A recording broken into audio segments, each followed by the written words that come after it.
program.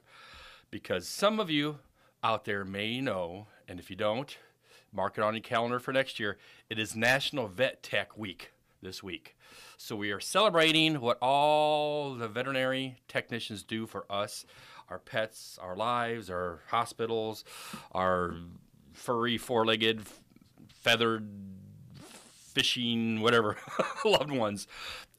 So it's more of a information about what these vet techs and vet tech students do behind the scenes, and but it still doesn't keep us from giving us a call or text at 263-8600 if you have a question not on the topic, question about the topic. If you've been dying to ask, hey, I've tried some of those things about allergies last week, Dr. Dan, or 2 weeks ago, have more questions, anything, give us a call, give us a text. We are happy to squirrel away from our topic today and do stuff about that. And I have to spend 1 second to give a shout out to my awesome Cyclones, because there was a party this weekend down in Ames as I go tailgate down there. So we're pretty excited about that. So I had to say that on the air.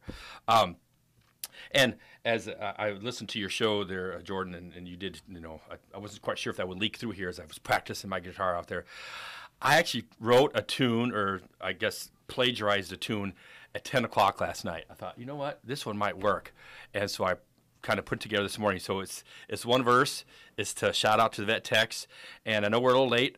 I have a class that technically starts at 10 after 9, but I texted some of the students and told them, listen at 9:01, because I will bring it out and they can all listen to my dedication to Vet Tech Week. Excellent. On the guitar. Excellent. So we'll see if I flounder on that one. We'll give it a try. It's for playing it total like 4 times and writing it last night, and finishing it this morning. So we'll see. I'm bold, brave, maybe not beautiful. That's a different TV show. I guess there's a Brave and the Beautiful, or anyway, Bold and Beautiful. I don't know, soap operas. I don't out watch there. TV, Doctor. You can ask me. It's not a cooking show. All right, so National Vet Tech Week starts on Monday, goes to Friday, and again, it's all about it. And a lot of people don't realize, the commitment, the education stuff that these veterinary technicians do for us. Because they see them come in, they see them maybe do a physical exam, they usher you into the room, and then in many clinics out there, they kind of disappear. And then the vet comes in, does all the stuff, maybe the vet takes it out, then disappear with your dog, and they come back in. And what most people don't realize, and I know I've talked about this topic before, what all these veterinary nurses or technicians do behind the scenes, they are an amazing, wonderful asset to the practice, to the clients.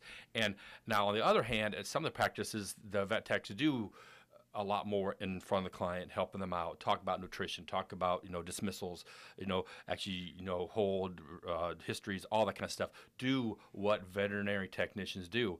And it's kind of almost a goal for us as the veterinary profession to bring them out of this shell of being hidden from the public of what do they actually do behind the scenes as far as all the nursing care they do.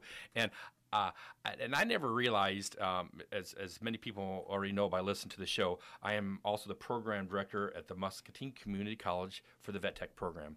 It's a 2-year AA degree, just like the registered nurses. It's the same education for 2 years. They get done. They take a national board exam. They have to pass that. Then they become a licensed, registered, accredited veterinary technician, just like a registered nurse. Now, some can go on. There's vet assistance programs that go low, which is your nurse's assistant or whatever. But a registered nurse and a registered technician have the same education. However, and I don't want to belittle or whatever the nursing profession, because they're the number one over 16 years average Gallup poll respected profession in the world. And I'm always surprised the veterinary technician isn't even on there, because they don't even recognize it as a profession, which is kind of weird. It's not even Galluped ever has been. But they do the same thing, but people don't realize when the nurses, and I'm not saying all of them, but usually they'll go into their niche. Whether that's in the surgery room or in, a nursing home or in anesthesia or they kind of get into their little niche and they do that. And they're great at what they do. They do it all, just like even the human medical profession, do the same thing. So, a human doctor will either general practice, but they don't do surgery, or they go into surgery, they go into anesthesia or all whatever your MD goes in. But the thing about the veterinary profession, we have to do it all all the time. From 1 minute, switch hats to the next minute and do all those different things. So it keeps them on their toes and keeps them more diversified on all the stuff that they have to do as a nurse of animals. So not just, an ICU or post-op surgery. I happened to be in a friend going to a surgery the other day, and, one nurse checking him in, a different nurse prepping him for anesthesia, one in anesthesia and surgery assistant, and then one post-op. So they trade, so they have their expertise in those areas. So you travel through with several different nurses.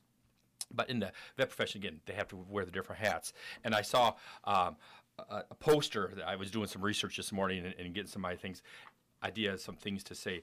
And one of the posters, what is a vet tech, and had all the things, the hats that they have to put on from one moment to the next. And I'm just going to read part of this list.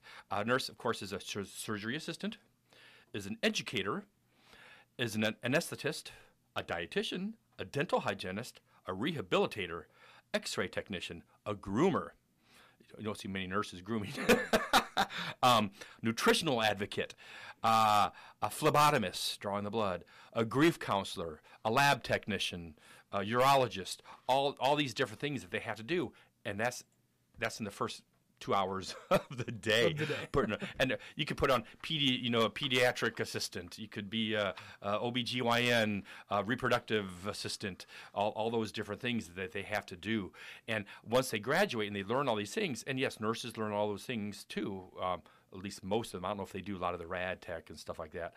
There's a whole different degree. Even at Muscatine Community College, they break down the nurses, and then they have a rad technician. They have, office manager. How about that for on there too? A grief counselor, a dispute solver between clientele and budget and finance management, all those things that the vet techs have to do.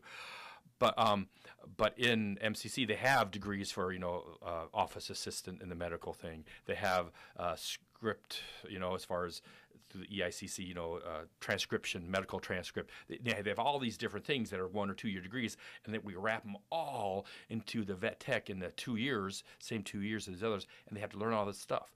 And then when they get out, guess what? They don't just have to forget what I'm not going to do in the dentistry. I'm not going to do radiology.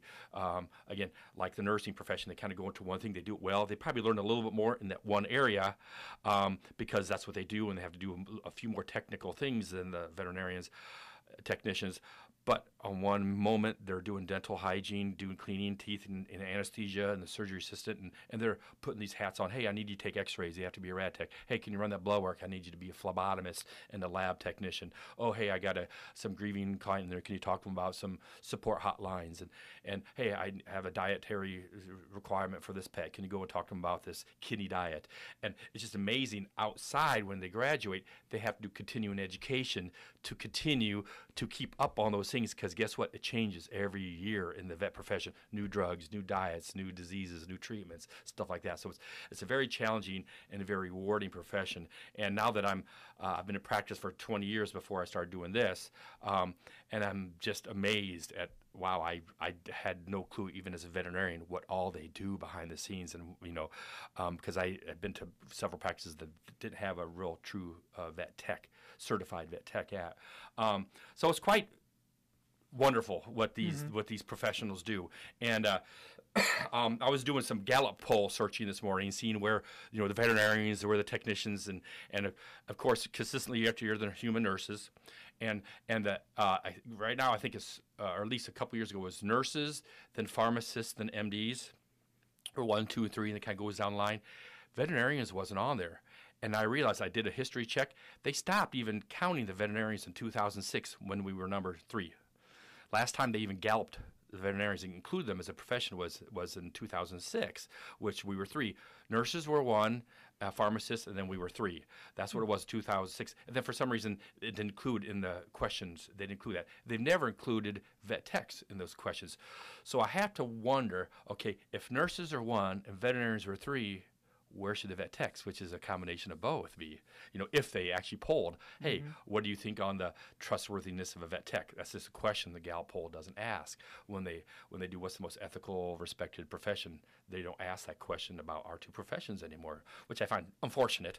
So, I'm sure we'd be in the top 5, if they even That's include. strange to me. It is very. I thought, wow, how come that they stopped in 2006? Yet they'll still do, all the, lawyers and cab drivers and Lawyers. Wouldn't lawyers be on the bottom of the list for that? well, they range them on, Right. and they give them the score on very ethical, highly ethical, and then and they give a number and a score of what they get, and they actually say how much of the top 2 very high and high, and I think nurses was like 83, and last time the vets were done was 77 was the last score that they got is in the top whatever. Gotcha.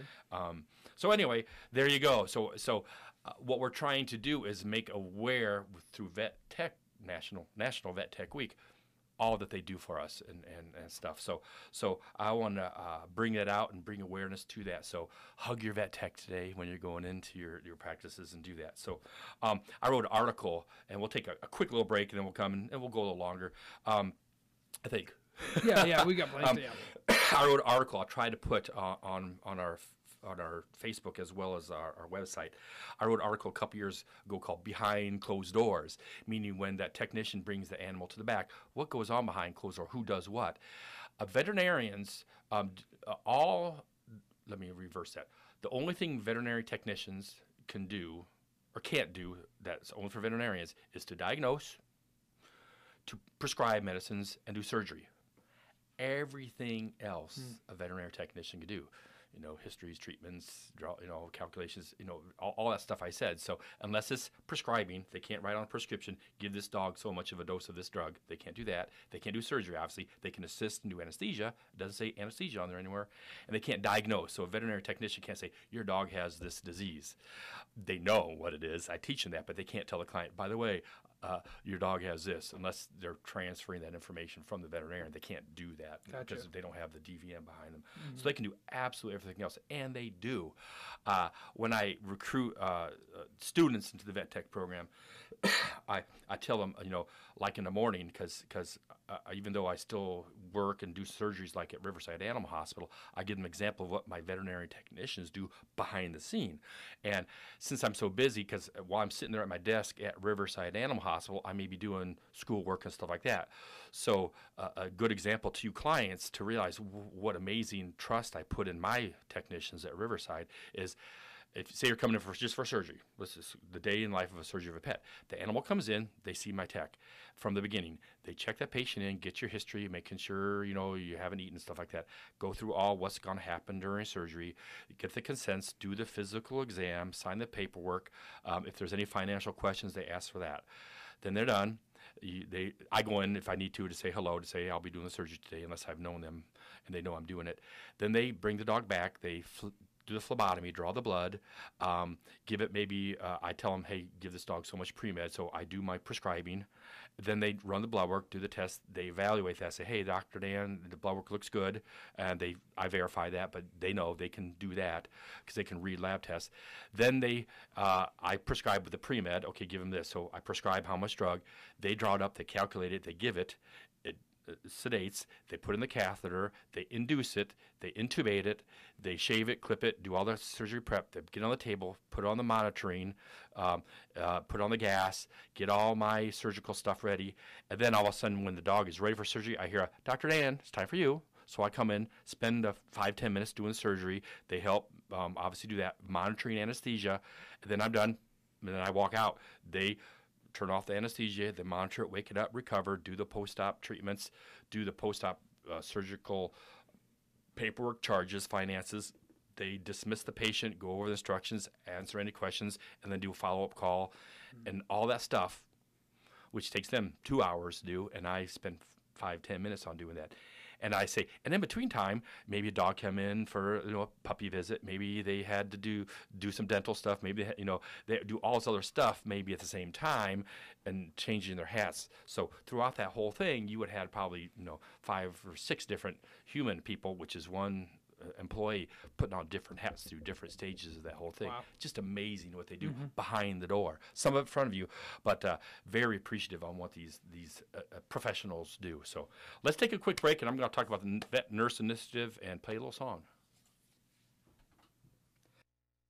Bogey Motors. We had a question from a listener. Dear Bogey, used car shopping, online, yes or no? Good question. The internet is great for some stuff, but you want a human being and you want a good reputation when choosing your next vehicle. I mean, you have to make sure they're around afterwards, and internet sellers are gone faster than an Iowa snow in spring. Sincerely, Bogey. Until next time, Dave and Bogey the Bulldog saying real people, reliable vehicles at Bogey Motors at the corner of Hauser and Grandview in South Muscatine. Here's a look at your forecast from the KWPC AM 860 and FM 95.1 Weather Center. Sunshine develops this morning and continues forward today as we climb into the upper 50s. Winds out the southwest will stay at around 10 to 20.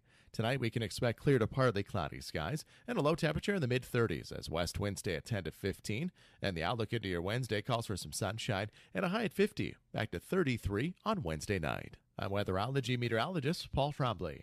Right now, 35. Welcome back to Dr. Dan the Animal Man, presented by the Riverside Animal Hospital and Dr. Dan Drehas. Please understand that the views and opinions expressed by the participants of the program are not necessarily those of the management, employees, or advertisers of this radio station. The number to call is 263-8600. And now, back to Dr. Dan the Animal Man. We are back. This is Dr. Dan Drehas, Dr. Dan the Animal Man, from the MCC Vet Tech program, as well as Riverside Animal Hospital and the Animal Emergency Center. And before I go on about a little bit of this Vet Nurse Initiative and play a little tune here, I have to give a shout out to my employees during Vet Tech Week. We're gonna take them out tomorrow night and do a couple things. And so we got Liz Robinson, Maddie Mealy down there working things. Actually, Maddie's got the day off. Nicole Harper, she's a vet assistant down there. And Becky Taube, she kind of does surgeries one day a week or so. She's actually also an instructor at the Vet Tech program. So she's an adjunct instructor as well as helping us with surgeries at Riverside Animal Hospital. And Brianna Simmons, she's a student that she comes down and helps us out every once in a while. So we got 1, 2, 3, 4, 5 employees down there, all in their own versions of veterinary assistants and vet techs and vet students and stuff like that. So great group of people, and I won't even begin to tell you how many techs I have up at the emergency center, but I got a bunch of awesome up there. So this Vet Nurse Initiative is interesting. We're trying to, because vet techs, they think, oh, they're just a technician, which is not as lofty as a veterinary nurse. But we're getting the pushback from the nurses because they spent hundreds of years with that label of a nurse, and they don't want us infringing upon their number one status, saying, wait a minute, you're just trying to tail on to what we build up, which I totally understand and respect that. But on the same aspect, we are nurses of animals, so we're trying to change it from a registered vet tech to registered veterinary nurse. So RN, RVN. So it just be, instead of RN, you would have RVN. And some states that's going to be very easy to do. Some states that's going to be very difficult because they actually have copyright or whatever on that. So they are working it through several states to get the ball rolling on that. I think it's a great idea. I tend to call my nurses, and people realize, oh, they're a nurse. Oh, that makes sense. Because when you call into your nurse, you tend to, doctor's busy, what can I help you with? We respect the nurses. We're willing to accept their answers and go, yeah, I'll be happy to talk with a nurse. But sometimes, for some reason, and we get frustrated as veterinarians, they call in and, hey, can I answer? I'm a vet tech. Well, you're quote unquote just a tech. I'd rather talk to a veterinarian. Well, people understand. They know a lot. They can answer just like a nurse can. They know our cases. They know things. And talking to a nurse or the vet assistant, the doctor's assistant, they really kind of know what's going on. So we're trying to work on that. We'll see what happens over the next several years and how we go. Iowa's kind of one of those middle states. We should be able to work on that as far as the Vet Nurse Initiative. And but anyway, there we go. So like I said, announced earlier in the show, if you've been hanging on, it's 9:02, and I don't know if I have any of my vet tech students listening right now, but if they aren't, I'll play it for them. By the way, this week, actually, I'll announce some things going on this week for Vet Tech Week. So here we go. This is a little, I gotta stand up. I gotta, my, you can't hear this over thing, but my billfold's in my pocket, hitting on the guitar, and it's making a lump. And that there, now it's fitting good on the old thigh there. Okay, here we go again. I just kind of wrote this last night and played a couple times this morning. My daughter was there asleep. She says, "Hey, Dad, I can't understand this word." So now she helped me out. Ready?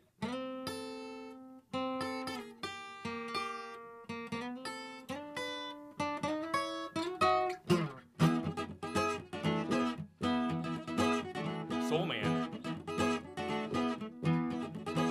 Coming to ya from MCC, young men, women with AA degree. When they get finished, they'll help your pets, help with love and compassion to help their vets. They are vet techs. They are vet techs. They are vet techs. They are vet techs. That's all I have. So it's the beginning. I'm going to work on it to get another verse by the time I get Thursday, but we are vet techs from Little Blues Brothers. Excellent. They are vet techs from MCC. It was actually a little fine-tuned this morning, but we'll accept that for just a rough draft. Yeah, absolutely. It's like my students. Okay, do a rough draft, proofread it, and then turn it in on Thursday, because we have a few things going on this week to finish off the show here for Vet Tech Week. Last night was an amazing night. The whole EICC board. I mean, I'm talking the big wigs, the chancellor, the presidents, and the board of directors, and all that kind of stuff came down, and they do 3 meetings a year, and they decided this, because it's Vet Tech Week, they had it out at the Ag Learning Center, and we kind of promoted the Vet Tech program, and a lot of these people have never been into the Vet Tech teaching hospital, so that was very cool. So we got to start off the week great by showing what the Vet Techs do. I had one of our students, Amber, she's our SCNAFTA president, which is our Vet Tech Club president, and Becky Taube came in. They showed them some things, asked some questions, and it was a great open house for the big wigs or the administration and the board of directors for the whole Eastern Iowa Community College. So that was a great way to start off. Today, of course, the radio show, and I'm taking my staff out to little after hours little party today, and then tomorrow at the Vet Tech school alone, they're having their own little potluck and game day over lunch hour, so we're celebrating amongst ourselves. And then for everybody out there, the big announcement: Thursday from 5 p.m. to 7 p.m. at the Ag Learning Center, open house. Oh. Come in. We're going to have all students have different stations. We're going to show you what we do, promoting the Vet Tech. We'll have a bunch of stations doing x-rays. I think I'm even going to do a couple of surgeries you can watch over the closed circuit TV. So we have some main-sized animals. We work great with them. We do their spays and neuters, and I may have a couple cat neuters. And I might, if anybody wants to watch it on the closed circuit TV, not in the surgery room, they can watch, a surgery or two. Wow. So we're going to have a fun time, have a few snacks, a chance to ask questions, see what our Vet Tech school and the program of the teaching hospital is out there. So that's Thursday, 5 to 7, open house. We didn't advertise it really well. We were going to just do the parents and the families, and we just kind of got, hey, let's open it up to everybody. So we made some announcements to you high schoolers, trying to get some interest and see what we do as veterinary technicians on the big Vet Tech Week. So again, Thursday, 5 to 7, and you can meet some of our students and work with that. So appreciate you everybody listening. Maybe I'll perfect that and do that song a little better. My fingers felt a little numb and cold, and they weren't quite nimble there today. And anyway, it's amazing enough. I mean, you've got. I always say I can't play the guitar because my fingers are so big. Yeah. Well, you got just as big as I do. I can't complain that I can't. I don't have an argument anymore. And that song is the wrong key for about anybody. Jake Blues was his a little high there. So appreciate the time. Until the first Tuesday of next month, we'll see you in 3 weeks. Actually, this is Dr. Dan, the Animal Man.